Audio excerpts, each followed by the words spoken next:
Back the previous couple of hours, what we have been discussing is this terminology known as the genetic algorithm.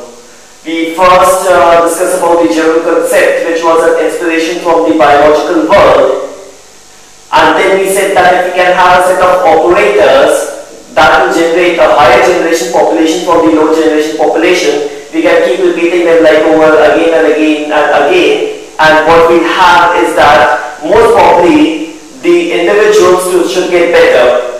So the entire picture said that there was a problem. I had a set of solution, what I call them as the individual. I had many of them that made up the population, and then after repeated application of these operators, we said that these solutions would get even and even better. These operators are identified as something called as scaling, that will assign some expectation value to it, the expectation being proportional to the fitness. For that sake, the other parameter, the other operator that we took was called as the selection, that selected the, probabilistically selected the individuals that had high expectation values. We applied some kind of crossover that dealt with exchange of characteristics. And the last operator that was there that could not be discussed out in the previous hour of discussion is what is known as mutation. Now we know that the motivation behind motivation is that if we can add in new characteristics to the system, if we can add in something new to the system that system does not possess, maybe the characteristic that we add, the gene that we have, that we add to the system, that is potentially a source of goodness, that brings in a lot of goodness to the system, that brings in good characteristics to the system, which again would mean that the individuals possess some higher value of fitness. They are much better in solving the kind of problem that we are considering. So in mutation, all I am supposed to do is that I have an individual in its genotypic representation. I need to apply this operator and get in a new individual. So that is what basically I am expected out to do. Now let me say that the mutation was on a bit string representation. So I had some zeros and ones over here. I had some these kinds of zeros and ones over here, of course not in the children but in the parent. I had these zeros and ones. What I do is that I define something known as a mutation rate. Let's say M. So all I do is that this rate can be anywhere between 0 and 1. What I do is that I say that if this string is of n bits of size, let me flip randomly n into n bits. Let me randomly flip out these bits. So let's say that I apply this mutation out here, and I flip in this bit and I flip in this bit. Let me say it's all random in nature how many which bits I would be flipping. Every bit has got a certain probability of being flipped. I randomly decide how many what is the flipping that needs to be applied, and based on that I copy out this entire string. This would get flipped, so it will get out a 0 here, 0, 0, 0, 1, 1. Again this bit would get flipped out here, you get 1, 1 and 1. So this is the flip that I have done. So this is what I have just flipped it. Another way to understand is that I generate a random number. I copy out to this bit from here to here, like that. I continue copying out bit by bit any gene from this parent to this child. I keep on continuing this copy bit by bit, but while copying I generate a random number R. If R happens to be less than this mutation rate, I flip it, else I do not flip it. So any SI, the gene J would be equal to, or let me say C denote the child, would be equal to the parent gene if R is greater than the mutation rate, and it will be equal to the reverse of it. So let me apply a not operator over here. It will be equal to the reverse of it otherwise. So that's again based on some simple technique. I can say whether the bits need to be flipped or they not need to be bits. That is when there happens to be a bit string representation. If suppose I do not have a bit string representation, I have a double vector representation. So I'll have some numerals being stored over here. And all I have to do is that, let me say that I generate the child out over here. This was the parent Si, this was the child Ci, the j bit being represented by Sij over here and the corresponding bit being represented by Cij over here. I simply say that the child will have a value equal to the value of the parent plus there will be some small kind of deviation that will be, let's say, proportional towards the value of the parent. So I say it is mutation rate times Sij. What can be represented will be Sij with some change. Of course, I don't call it a mutation rate over here. I call it a factor alpha over here, where alpha can be positive, it can be negative, or it can be 0. So based on that, what basically I am doing, I am trying to, in creating the child from the parent, I am trying to move it up by a little amount. I am trying to move it up by a little amount. I am trying to tune its value by a very, very small amount. If alpha reaches 0, it's exactly copied. If it's negative, it's slightly less. If it's slightly positive, it is alpha happens to be slightly positive. So based on that, alpha can be 0, it can be negative, it can be positive. So again, various ways that in which I can basically apply some kind of binder operations towards this individual in generating the child from the parent, and in doing that what I am trying to do is that I am trying to add in some new kind of characteristics to the system. Now, be it the bit string representation or be it the representation or double vector representation, I have a rate that is called as a mutation rate. The mutation rate denotes the amount of change that the child can have from its parents.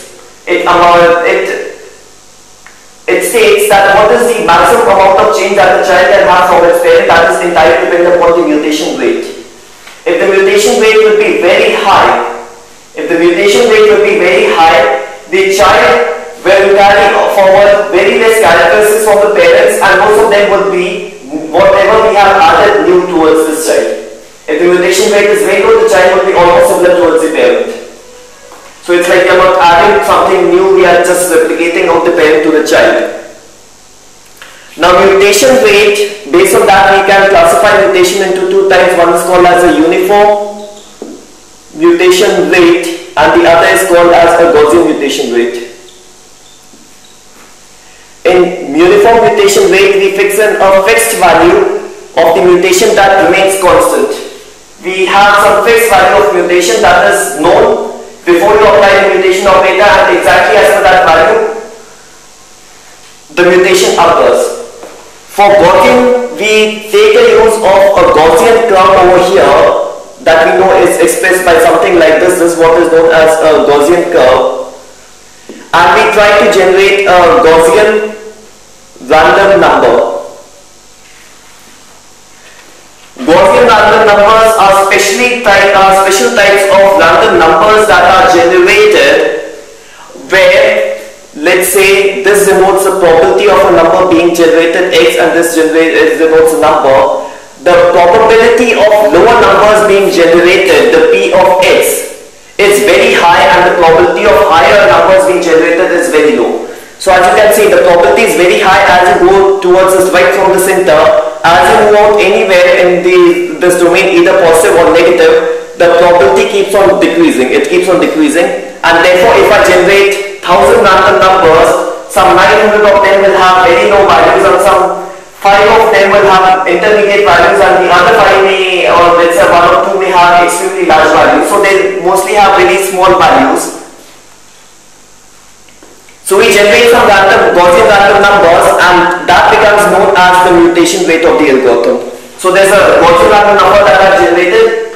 It's most probably low, and whatever number is generated, that I take it as a mutation rate. Based on that, I either change it up. The 7.5 it is here would have become either 7.8 or 7.1 could have become 6.9.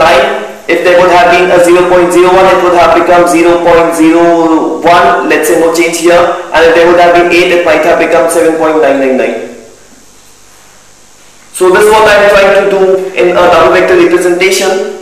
Some minor changes to all of them. The change happens directly as per the Gaussian curve over here, where the probability of change, no change is very high, the probability of high change is very low.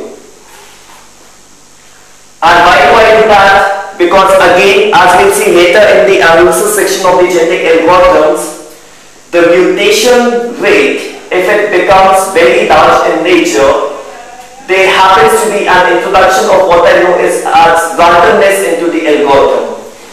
So suppose that it's like I have tried to induce some new characteristics into the system, some new characteristics, and as a result I generated a completely new individual and given it to the population. Now if it's a random kind of individual, you know that it's like an average kind of fitness that a person can have, that is what it would enjoy. And if it is enjoying some average kind of fitness, most probably that average fitness is what means that you require extremely good fitness values. And as a result, that individual might eventually die out very soon. What was happened that an individual was created for nothing, good for nothing. So very high individual, very high mutation rate is not desirable. Very, very low of course is again not desirable because almost the pair would be replicated over and over again. It would create duplicacy in if by chance the pair also enters a new population pool and the child created by mutation also enters, it will create two individuals that are exactly alike, and as a result they add nothing to the system, they add no new characteristic to the system, the combination of which we actually need to optimize. So based on that, I got two types of mutation that are available. One is called as a uniform mutation rate and the other is called as a Gaussian mutation rate. Again, the only change being the mutation value, how do I decide the mutation rate? That is the only difference between these two. And as a result of this operator, I can always add some new kind of characteristics to the system. So that is more or less the entire picture of the genetic algorithm that it is like. That is like entire genetic algorithm that we have. But then I always said that there is a potential where I can add in new genetic operators in this entire structure. I can add in some new kinds of operators that are probably better, that have something good to do. Before I study out the other operators that are fundamentally used, I'll speak up a little bit about the kind of analogy that I have set up. Now one analogy in how the genetic algorithms work and how they process along with time, along with the concepts like convergence and divergence I will be discussing right at the end when we are doing the real analysis of a genetic algorithm. But the kind of analogy that I have introduced so far is the analogy with the biological world. So I'll just repeat it up for a better understanding of these systems over here, these operators when we deal with now immediately after this analogy. The analogy is that there is a population of, let's say, human beings, and they are all different human beings that exist in different societies, all making in a complete population. My problem is to select best individual for some particular task. I have to select some individual for a particular task. Now you know that the task represents the problem in our artificial world and the individual represents a potential solution to it. Now there are different types of abilities that will be needed, different caliber that will be needed, different strength that will be needed, different degree of height that will be needed, different weight that will be needed, some different kinds of let's say any intellect that will be needed And of course, there are constraints that this allow a very tall person, allow a person to possess the kind of characteristics. So there are some constraints that are inbuilt into the human beings. That is why we cannot become Albert Einstein although in a day. So there are always some kind of constraints. So my problem is that can I select the best individual out of this entire population? Can I award the best population and select the best individual out of them? So in this analogy, what I do is that I have already defined a function. The function is the capability of a person to perform that task. Let's say I make different people perform this task, and based on that I'm able to rate them up. I'm able to assign some fitness value to them and how this task needs to be done. Now there are again two operators, mainly that we studied. One was the mutation and the other was the crossover. Mutation said that can I combine two individuals in a two-pair crossover and generate a set of children that potentially have in best characteristics from both of the parents. So let's say that there were some genes that were responsible for the height and some genes that were responsible for the weight. A person had good height, bad weight. Another person had good weight and a bad height. Can I combine these two in such a way so that the exchange of genes takes place in such a way that the new person had good height and a good weight? Can I do that? Of course, the problem is that we do not know what are the genes responsible for height, what are the genes responsible for weight. We do not know it in the human architecture. In the human architecture comprised of genes and the chromosomes, we do not know that. So I randomly cross over them up such that all the genes are inherent into the system. So the genes that are responsible for good height, they are with either of these two children, and the genes that are responsible for good weight are with either of these two children. We ensure that the good genes are not deleted, they are not killed in this entire system. But we ensure that there is a possibility of combining them in such a way so that the advantages they get added up and the disadvantages get removed, so that all the genes are with one packet and all the bad genes are left over altogether. So there's just a random attempt that we make. Of course, those individuals that neither have good height, nor good weight, nor good intellect, we completely kill them up. We say that they probably are not source of good genes. They probably have all bad genes in themselves, and therefore we would like to just neglect them up altogether. So there's no information that we can extract from them. That is what was known as survival of the fittest in our analogy.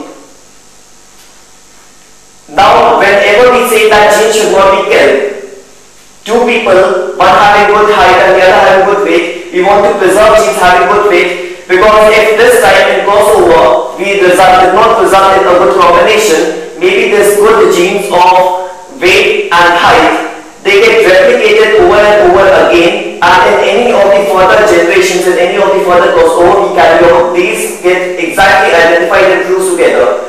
Then is when we have almost an ideal individual being produced. But let me say that due to any reason, genes that were responsible for good intellect completely got killed in some 5 generations. They got completely killed. The people who probably could have had potential genes that resulted in high intellect, they could not do the task anyhow because of the other parameters, so I completely deleted them up. I completely removed them. They could not survive the competition. And hence what happens is that the good characteristic genes responsible for good characteristics are completely lost from the system. And therefore we have the mutation operator that tries to induce the genes back into the system. So that is when I flip in the bits or I apply some kind of changes in the various techniques. That is what is the role of mutation. Now if I have a very low mutation rate, that means I don't try to explore up. I don't at all try to explore up. I don't try to add up new characteristics. It's a very near addition. A good intellect may be responsible for 15 genes somewhere, and I add only 1 gene. So by its addition also, some good intellect will not be produced, and that's useless for me. If I add up too many kind of, if I try to induce too many systems, so let's say I have taken up a person with good weight and a good height, that must produce some point of time, and I try to introduce new good intellect into him. I am attempting to infuse new intellect into him. A very low mutation would mean that the intellect cannot be completely fused. I don't know which genes produce intellect. A very high mutation rate would mean that I ruptured the genes that are responsible for good height and good weight. So all these ways that can basically understand the simple genetic algorithm. Again, what we did not discuss is something known as a crossover rate, which of course we will be discussing at a later point of time. Crossover rate denotes the number of individuals of the proportion of individual in next population contributed by crossover. That's what the crossover rate. If the crossover rate happens to be very high, all the individuals in the next generation are produced by crossover and not by the mutation at all. What this essentially means is that I only try to create combinations, I am not trying to introduce some new characteristics. A very low crossover rate would mean that I am only trying to explore, I am not interested in new characteristics, combination of characteristics being called out. So in order to have a problem where you have to select both the best characteristic, the best genes and the right combination, that is by exploiting these two operators of crossover and mutation. Now is it that we introduce some new genetic operators that would help us. Now remember that there is a kind of problem that might be mutation crossover controlling that over and over again cannot get the best individual. So we require some additional operators, that is what we will be seeing. First is known as an elite. Elite says that directly transfer the best individual of any generation T to generation T plus 1. What happens is that suppose an individual happens to be very, very fit. It happens to be highly fit. Now unfortunately what happens is that first there is a probability of it not being surviving the selection. We always said selection was probabilistic in which the best individual gets selected multiple times, but then again there is a probability that it does not get selected. So in such a context, an individual that was very much able to solve some kind of problem is deleted, it's extinct from the population, and that is what we do not need. So we just say that transfer the best individual from one generation to the other, so this is guaranteed with a probability of 1 to go into the next generation. The other problem that might happen is, suppose that there is a very best individual, it gets selected, let's say even multiple times. Now it gets acted upon by crossover and mutation, and crossover and mutation have got destructive effects. What do I mean by destructive effects is that some kind of recombination occurs such that its fitness value reduces.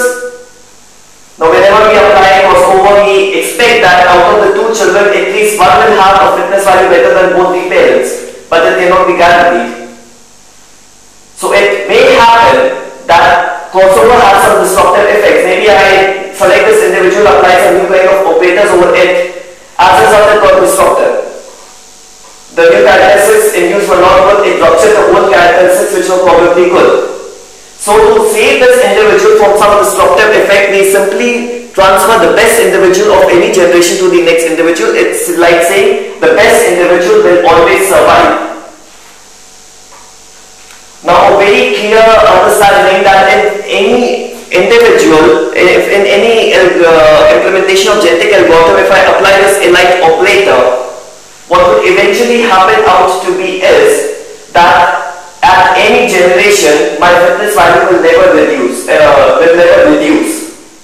The individuals will keep on getting better and better, or they will remain the same. And that again can be considered from a very simple scenario that the best individual is transferred. So this much amount of fitness is guaranteed. Anything that the genetic operator by recombination by addition of new operators can provide, it's a bonus. So it will never reduce. My best individual carries from one generation to the other. So let's say an individual X was generated at any time generation, let's say T. It is guaranteed to go into T plus 1 if it has the best fitness. It is guaranteed. Same individual is guaranteed to get transferred to T plus 2 if it still has the best fitness. The same individual is guaranteed to get into T plus 3 if it has the same fitness. So fitness always increases, it never reduces if I apply this. And what is known as an elite count are the number of individuals that are transferred directly. So let's say elite count is E. I select the best E individuals as per their fitness value at any time, and I transfer all these E directly into the next generation. Normally you would see is that this would be a very small number, so let's say some 1 to 5 or anything above that range, depending on the total number of individuals that you have got in the population. This normally fixed to a very small kind of a number. So this was elite. I tried to again introduce a new operator. This I call it as a soft mutation. The converse of it is called as a hard mutation.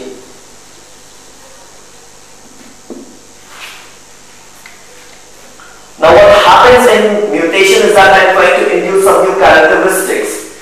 What I said that the mutation rate denoted the magnitude of change. We said that a very high mutation value is not desirable. I do not need a very high value of mutation rate. It will result in random individuals. And if mutation is contributing some alpha individuals to the next population pool, it would a very high mutation rate would mean these many random individuals who would be good for nothing, who probably would be good for nothing because of their random nature. Again, next generation that I generate, I'll again introduce some alpha individuals who again would be almost random in nature. So this was problem with high mutation.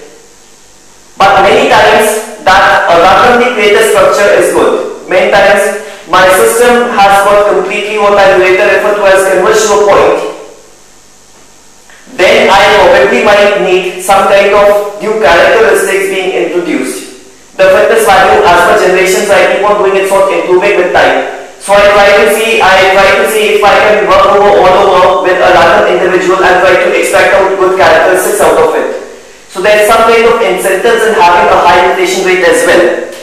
And that is what we have by known as hard mutation. Here the mutation rate is high, but then just to say the magnitude of the probable bad effects of a high mutation, I say the frequency is low. So hard mutation is like a very high mutation rate, but it's applied very less.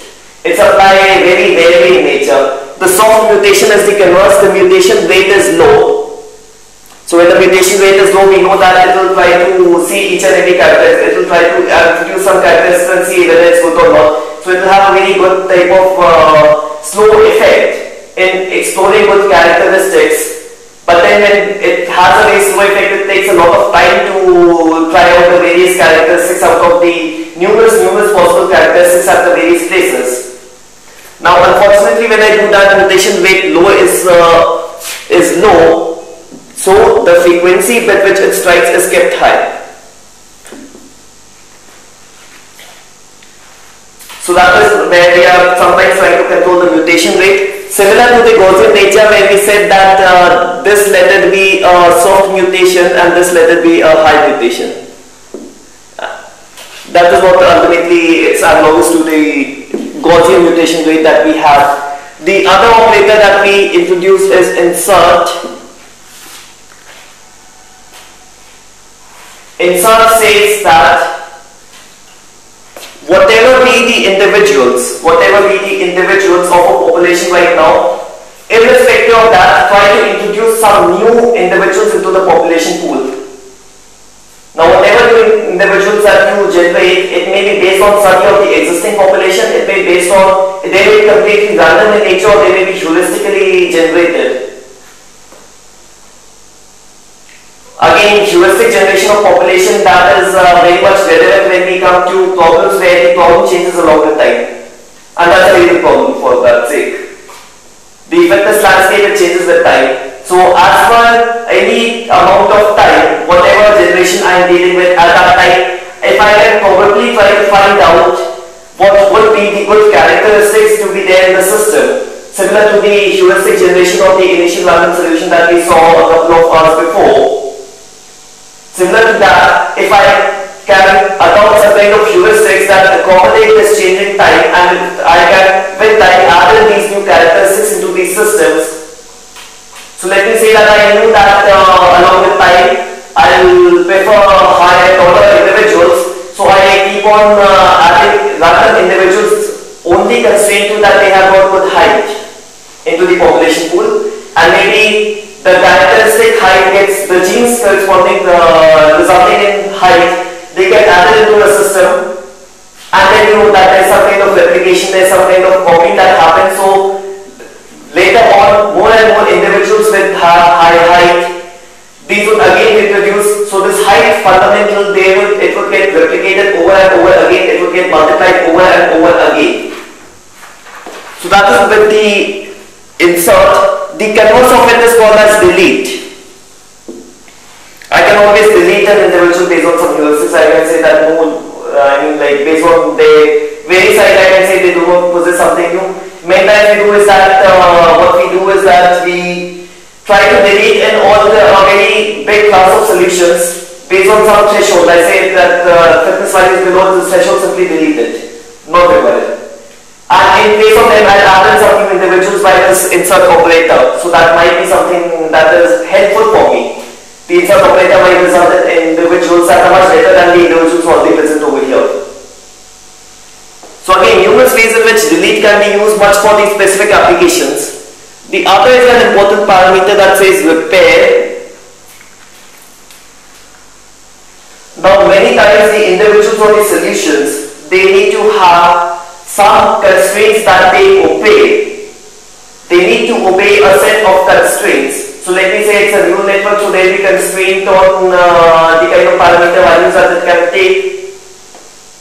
Many times it's a functional approximation problem, so there will be a constraint that the value of C1 plus C2 plus C3 needs to lie between an upper bound and lower bound.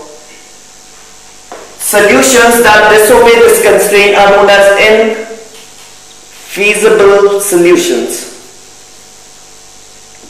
They are known as infeasible solutions. Solutions that disobey this constraint, they are known as infeasible solutions. Repair is now anytime in my entire algorithm I may have infeasible solutions. I may apply some kind of crossover exchange of genes taking place, and the resulting solution of two feasible parents is infeasible. I may apply mutation operator, some kind of changes taking place so that the new child that forms is infeasible. Anytime in my algorithm I can have infeasible solution. Repair is an operator that takes an infeasible solution, it changes the gene value in such a way such that it becomes an entirely feasible solution. So let me say C1 plus C2 plus C3 happened to be between 0 and 5, it was exceeding 5, it was let's say 6. It will try to see that, let me say that C3 can, I reduce it by a amount or anything. A repair operator is an application specific operator that will convert an infeasible solution to a feasible solution, because one thing you need to ensure that your solution returns feasible solution, and if it has to deal with a lot of infeasible solution, there are some specialized techniques to it that we'll see later on, one of them being the repair operator. If you can formulate a repair operator that will ensure your solutions are always feasible, that means they always have a finite fitness value. If they always have a finite fitness value, they have always a finite expectation value, valid expectation value, and that is when the evolution is best to happen. You can be least assured that every time you are working in the correct domain, that is the feasible domain of your problem space. So again, these are some of the operators that we normally deal with. Of course, there are other operators that you can have. There are different kinds of mutations that you can apply. There are different ways in which you can do crossover all at a time at the same problem. We would not be dealing with right now. It happens to be specific towards the application domain. So we're done with the various kind of operators that we can probably have. Now again, this time more towards a still finer level, let me deal up with a very simple problem, and that is nothing but an optimization problem. In this entire context, I will not be using genetic algorithms or the evolutionary class of algorithms as optimization agents. I have not told them as that, though in my initial lectures I did say that they are optimization agents. Agree that optimization is one of the basic things that they perform, is one of the most vital things that they do, but then the genetic algorithms are able to do a lot more than optimization. They are not only tools of optimization. They can evolve complete machines, complete systems, anything that basic from the basic methodology model, they are able to evolve, they are able to optimize, they are able to carry forward all the five kinds of combinations that they are they are able to solve combinatorial problems. They are able to do a lot of many things rather than just simple optimization. That was a basic mathematical problem that said that try to find out the minima based on some constraints and based on some dependencies on variables, try to optimize an objective function. This time we'll take in a very simple optimization problem. Say we have f of x1, x2, x3 equals to, I will take in a very hypothetical example, let's say x1 square plus cos of x2, x3 mod by 2, any example like this, where x1 can lie between minus 10 to 10, x2 can lie between minus 10 to 10, let's say x3 can lie between 10 to 100 and so on. So this is what is known as the objective function, as we've already seen. These are known as the bounds. I can have additional constraints that say x1 square plus x2 must be less than 10 and it always must be greater than 0, and x3 square plus x2 must always be between 0 and 1. So these are known as bounds, these are known as constraints.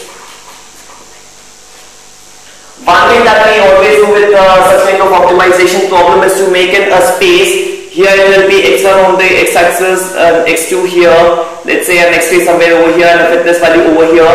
Let me say it happens to be that I have to minimize this thing, and this curve happens to be something like this, and I'll have to rub out some sections of it. Let me say this was the regions where the solution was infeasible. It did not obey these constraints.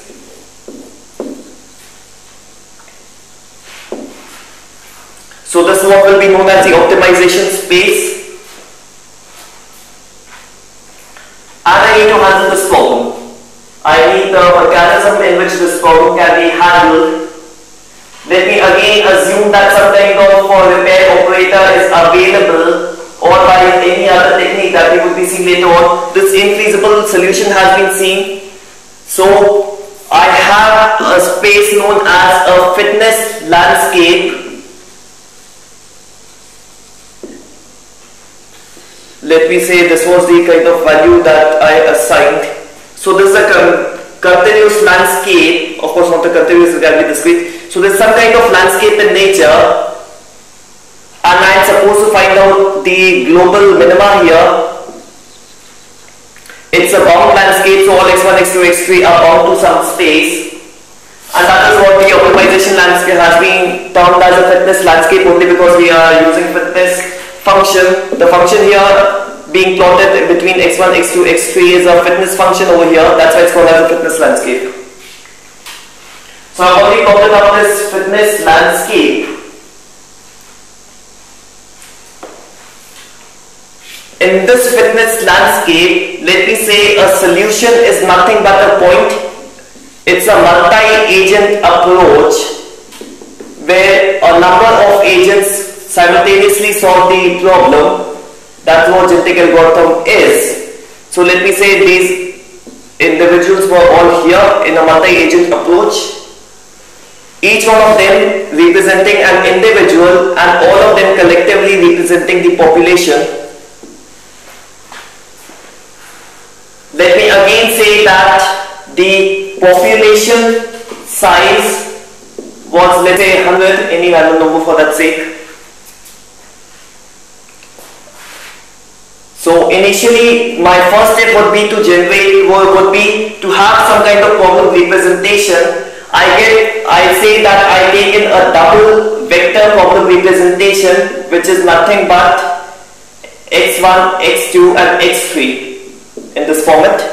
So my possible solution that making the initial population would be 7, 1, 3, 2, 8, 5, minus 3, 7.5, 8 and so on. I'll have 100 of these. If by chance I had a bit string representation, I would have got in individuals of this format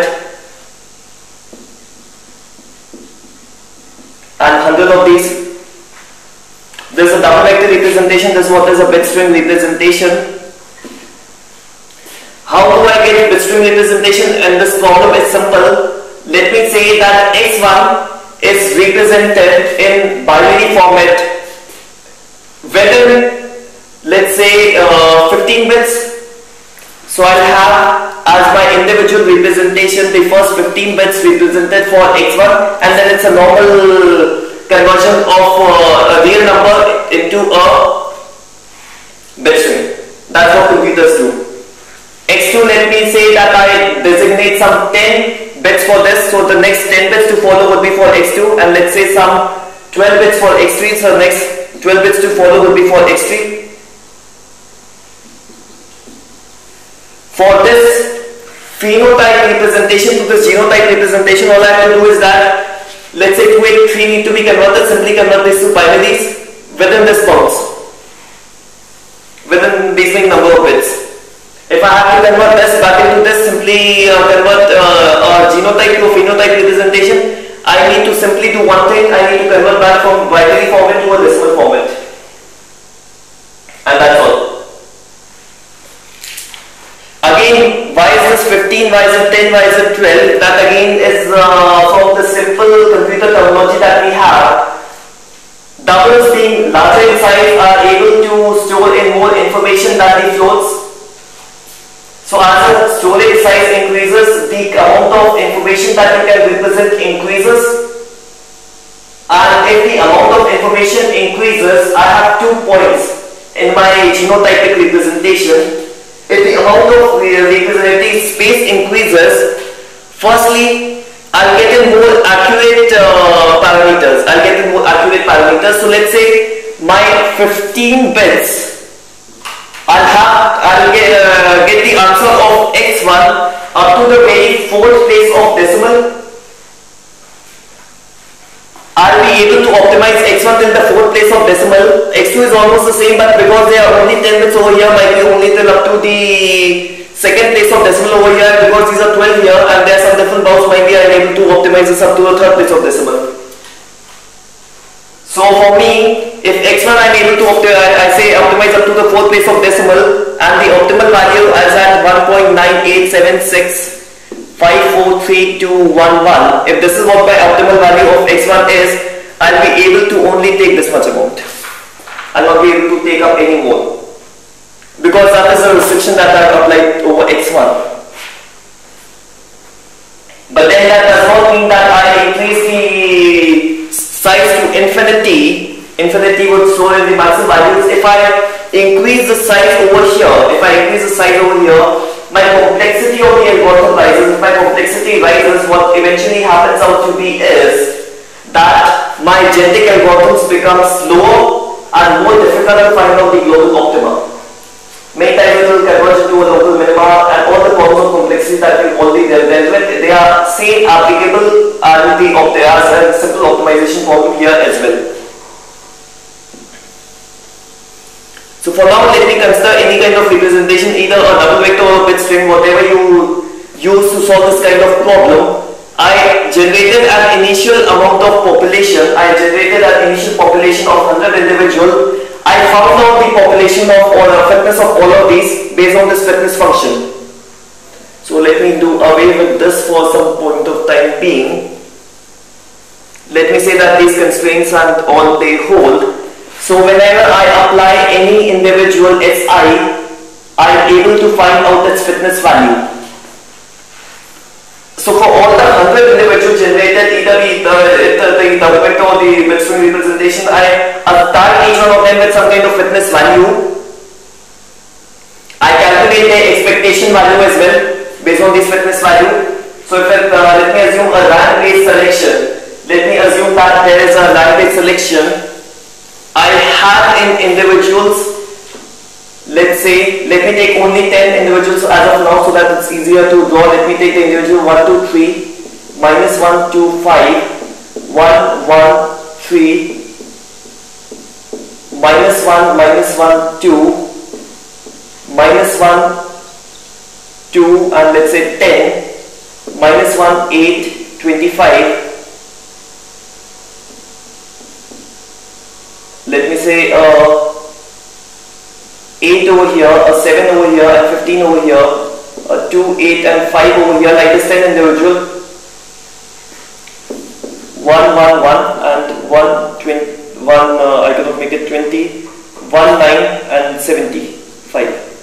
I have these 10 randomly generated individuals. Let's say the fitness value was randomly 10 for here, 8 for here, 7 for here, 25 for this thing, 13 for this thing, 28 for this thing, 13 for this thing, 19 for this, 28 for this, and let's say a 10 for this, based on this function value obeying these constraints.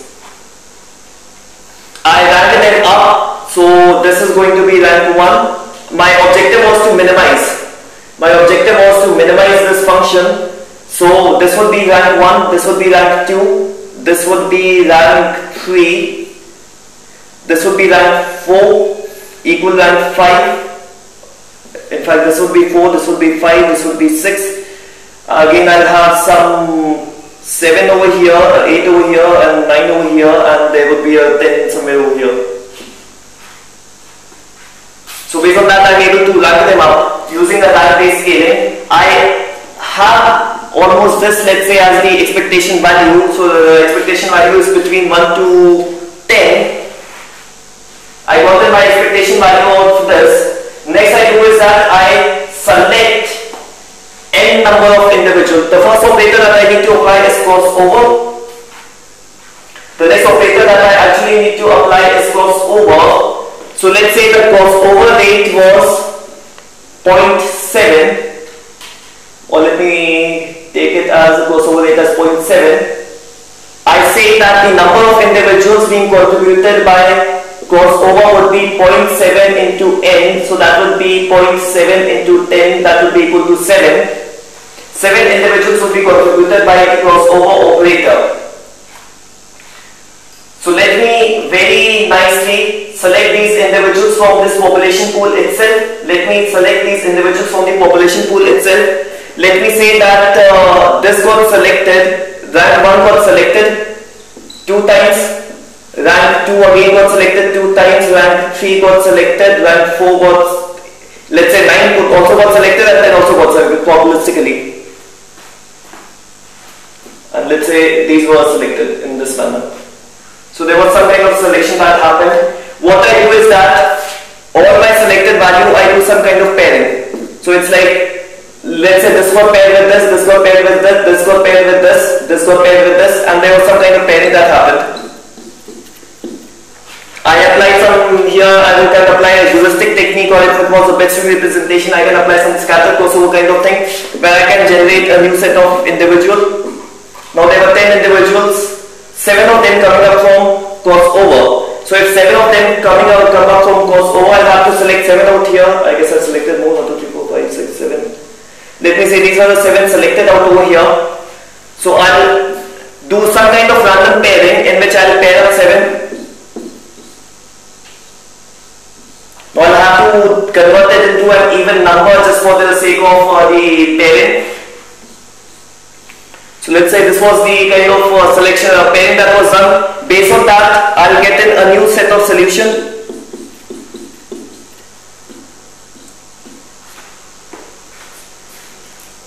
I'll get in some new kind of solution that I'll get. I straight away insert this into the population pool.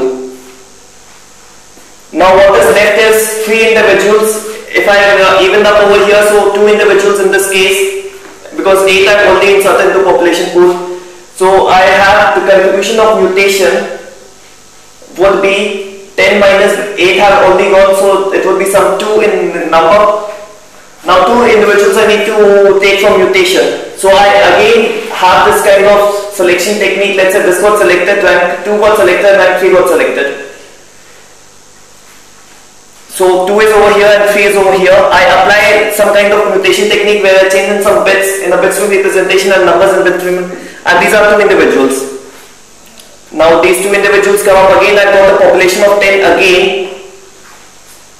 I come up a population of 10 again, and that is my new population right now. And again, from this 10, I'll again pair this 10 up over here, calculate the fitness value, calculate the expectation value. That was by running them up, select individuals probabilistically, pair them up, apply the mutation, crossover, apply the mutation. If by chance I say that the elite count was 1 in the same problem, there would be just one difference in this entire approach. That difference would be that fitness 1, let me rub this out for this time being run. Fitness 1 would get promoted as it is. So fitness 1, 1, 1, 3. It gets promoted as it is. This is the new population pool. Now we are left with 10 minus 1, 9 individuals. So I apply crossover rate, that is 0.7 into n. So that will equal to 0.7 into 9. So something like 6 over here. So I select 6 individuals randomly. Let's say 1 got selected, this got selected, this got selected, this got selected, this got selected. I pair them up in these 3 pairs. I generate 6 random, 6 crossover pairs over here. I am done with 6 over here. I was left with 9. So there are 3 left. So these 3 individuals would come from the mutation. I again select 3 over here, and these 3 individuals would be contributed like this.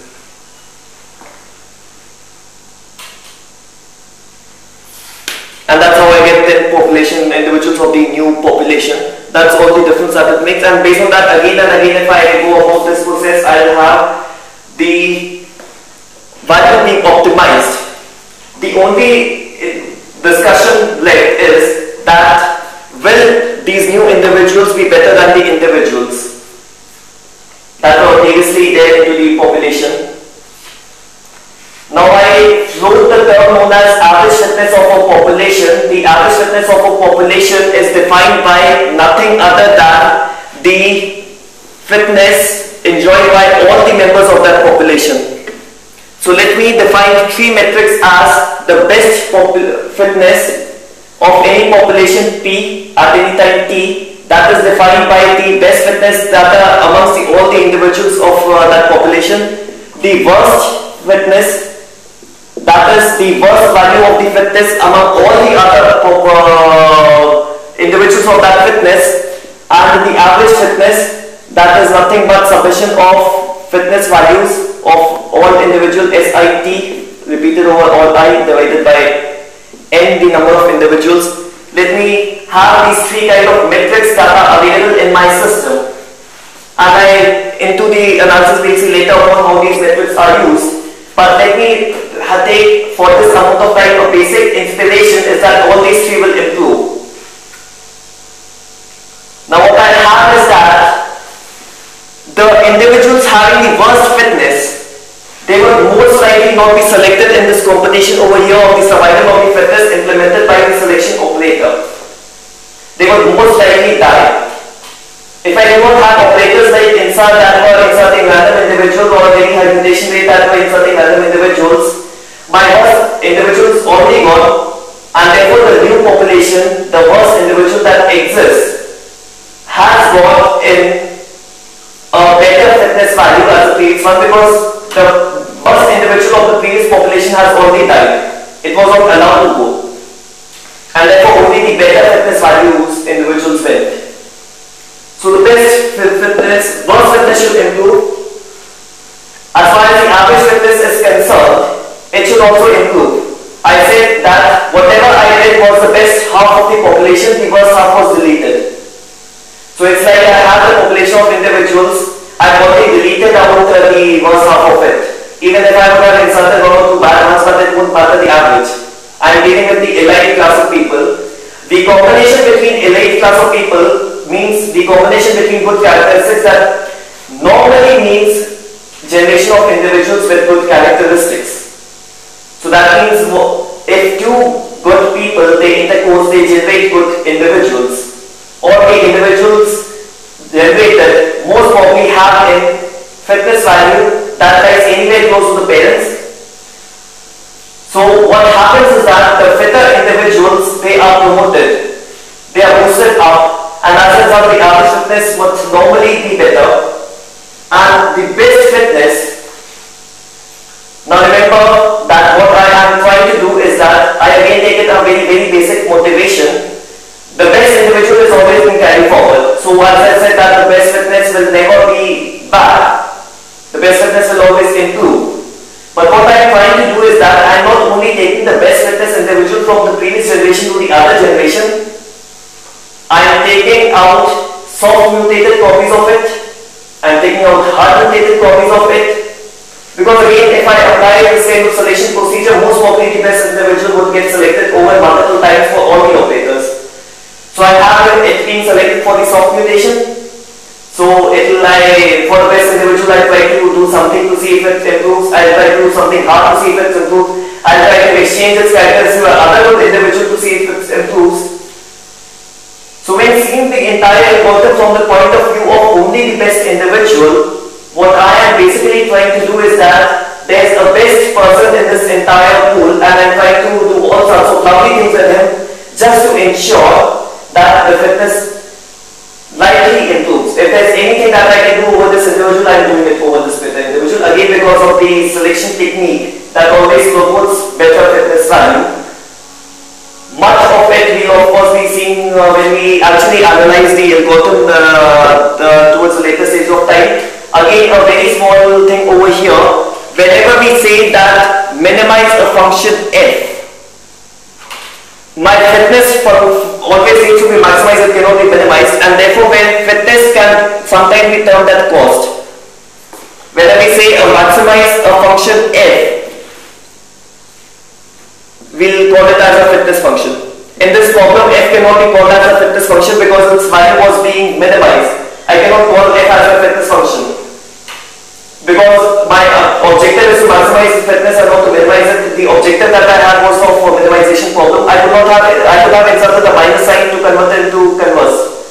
But in place of that, I can change my terminology where I replace the term fitness function by the cost function, and the aim is always to minimize the cost or to maximize the fitness for the minimization problem or for the maximization problem. So we'll dig more into the algorithmic analysis and another different analogy with the entire paradigm of genetic algorithm in the next subject.